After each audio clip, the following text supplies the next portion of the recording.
Terrified by their father's rough commands, the sons trundled a mule wagon out at once, a good smooth-running one, newly finished, balanced, and bolted tight, and strapped a big wicker cradle across its frame. They lifted off its hook a boxwood yoke for the mules, its bulging pommel fitted with rings for guide reins, brought out with the yoke, its yoke strap 9 arms long, and wedged the yoke down firm on the sanded, tapered pole, on the front peg, and slipped the yoke ring into its pin, strapped the pommel with 3 good twists, both sides, then lashed the assembly round and down the shaft, and under the clamp they made the lashing fast. Then the priceless ransom for Hector's body. Hauling it up from the vaults, they piled it high on the wagon's well-made cradle. Then they yoked the mules, stamping their sharp hoofs, trained for heavy loads, that the missions once gave Priam princely gifts. And last they yoked his team to the king's chariot, stallions he bred himself in his own polished stalls. No sooner were both men harnessed up beneath the roofs, Priam and Harold, minds set on the coming journey, than Hecuba rushed up to them, gaunt with grief, her right hand holding a golden cup of honeyed wine, so the men might pour libations forth at parting. She stood in front of the horses, crying up at Priam, "Here, quickly, pour a libation out to Father Zeus. Pray for a safe return from all our mortal enemies, seeing you're dead set on going down to the ships, though you go against my will. But if go you must, pray at least to the great god of the dark storm cloud up there on Ida, gazing down on the whole expanse of Troy.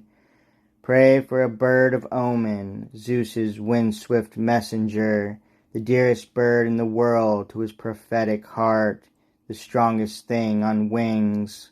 Clear on the right so you can see that sign with your own eyes, and trust your life to it as you venture down to Achaea's ships in the fast chariot teams. But if far-seeing Zeus does not send you that sign, his own messenger, then I urge you, beg you, don't go down to the ships, not for all the passion in your heart." The old majestic Priam gave his answer, "Dear woman, surely I won't resist your urging now. It's well to lift our hands and ask great Zeus for mercy." And the old king motioned a steward standing by to pour some clear, pure water over his hands, and she came forward, bearing a jug and basin. He rinsed his hands, took the cup from his wife, and taking a stand amidst the forecourt, prayed, pouring the wine to earth and scanning the high skies.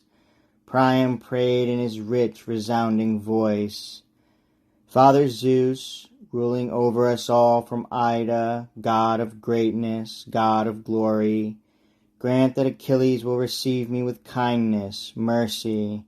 Send me a bird of omen, your own wind-swift messenger, the dearest bird in the world to your prophetic heart, the strongest thing on wings.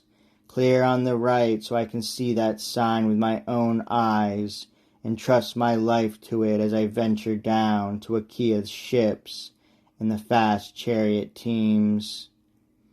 And Zeus in all his wisdom heard that prayer, and straightway the father launched an eagle, truest of Zeus's signs that fly the skies, the dark marauder that mankind calls the Black Wing.